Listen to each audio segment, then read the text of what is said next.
मैं समझती हूँ अगर हम सब लोग गांव गांव जाएंगे तो हमें विकास का ट्रेलर क्या है पूरे देश का ये समझ में आएगा। यहाँ इतने युवा बेरोजगार दिखाई देंगे आपको जिसकी कोई सीमा ही नहीं है। केवल ऐसी सरकार जो मीडिया के माध्यम से, टीवी के माध्यम से, व्हाट्सएप के माध्यम से लोगों को बरगलाने का काम कर रही है। लोगों से अपील है कि टीवी ना देखते हुए अगर आपको विकास दिखता है तो जरूर सहयोग करिए ऐसे लोगों का।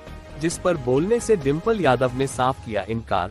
जेल से अरविंद केजरीवाल द्वारा सरकार चलाए जाने पर बोली डिम्पल यादव, ये लोकतंत्र में बहुत ही निराशाजनक बात है क्योंकि अब इस तरह का वातावरण हो गया है जहां पर जो मुख्यमंत्री है उनको जेल भेजा जा रहा है। लगातार ये दूसरे मुख्यमंत्री जेल गए हैं। लोग बहुत अच्छी तरह से इस बात को समझ रहे हैं सबसे ज्यादा भ्रष्टाचार किस पार्टी में है। कोई कैस भी नहीं बचता है। लोगों को समझना है ऐसी कौन सी तकनीक है भाजपा के पास। भाजपा में जाते ही एकदम व्हाइट वॉश होकर निकलते हैं।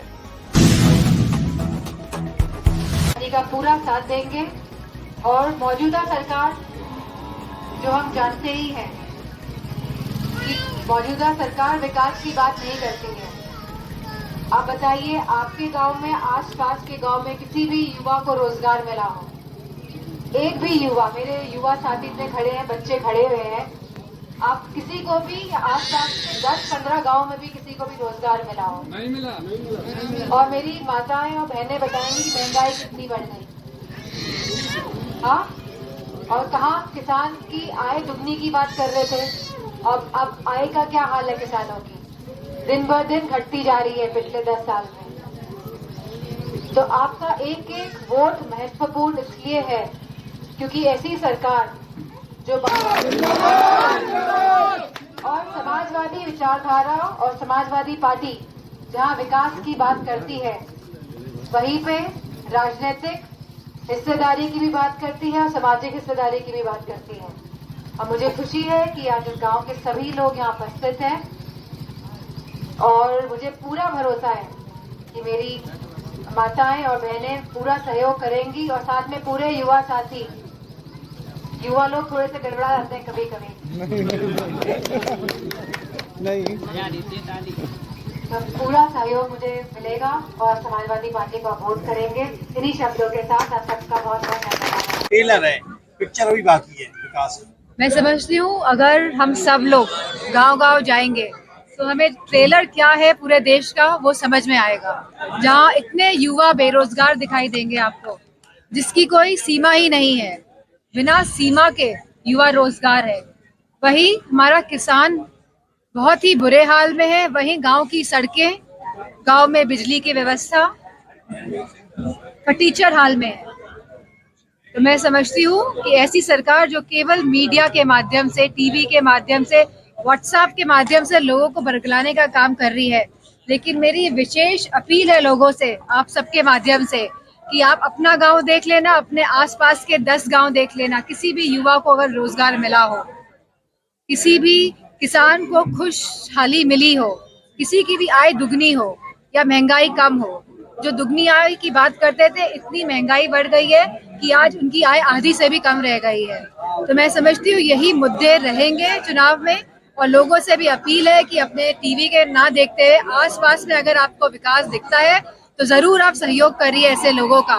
लेकिन आप बिल्कुल भी बरगलाए नहीं इस बार और युवा पूरे जोर शोर से भाजपा को हटाने जा रहा है। केजरीवाल मौर्य का कहना है कि 2047 तक प्रधानमंत्री का पद खाली नहीं है और राहुल गांधी चुनाव की तैयारी भूल चुके हैं।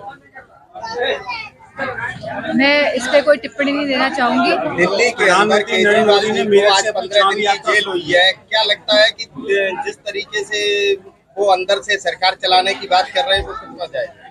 ये एक डेमोक्रेटिक सेटअप के लिए, एक लोकतंत्र में बहुत ही निराशाजनक बात है क्योंकि अब इस तरह का वातावरण हो गया है जहाँ पे जो मुख्यमंत्री हैं उनको जेल भेजा जा रहा है। लगातार ये दूसरे मुख्यमंत्री जेल गए हैं और सीबीआई और ईडी के माध्यम से लोगों को जहाँ सताया जा रहा है और वही वसूली भी की जा रही है।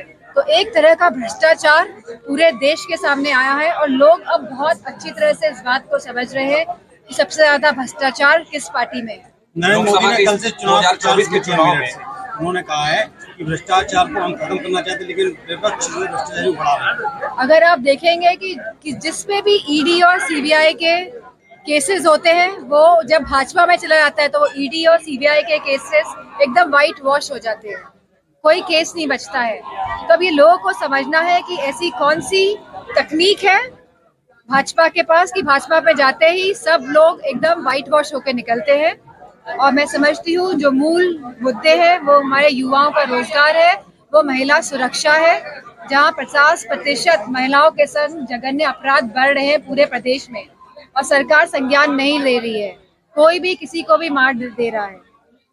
मोदी जी के नाम से इस बार लोकसभा चुनाव भाजपा लड़ने जा रही है। लोग कहते हैं मोदी जी की गारंटी पे लोगों को विश्वास है। मैं समझती हूँ जो बात कही गई थी कि 100 दिन के अंदर 2014 में कि 100 दिन के अंदर विकास की गंगा बहा देंगे, ऐसा कोई काम हुआ नहीं है। जहाँ युवाओं की बात करी गई थी, रोजगार 2 करोड़ रोजगार प्रति वर्ष युवाओं को मिलेगा, आज वो रोजगार कहाँ है?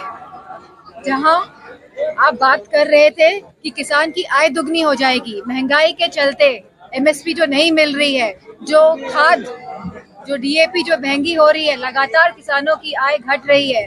और अगर आप उत्तर प्रदेश में आएंगे तो इतने आवारा पशु आपको नजर आएंगे सड़कों में शाम के टाइम समय खेतों के अंदर कि आप जिसकी कल्पना नहीं कर सकते हैं किसान कैसे अपना खेत बचा रहा है।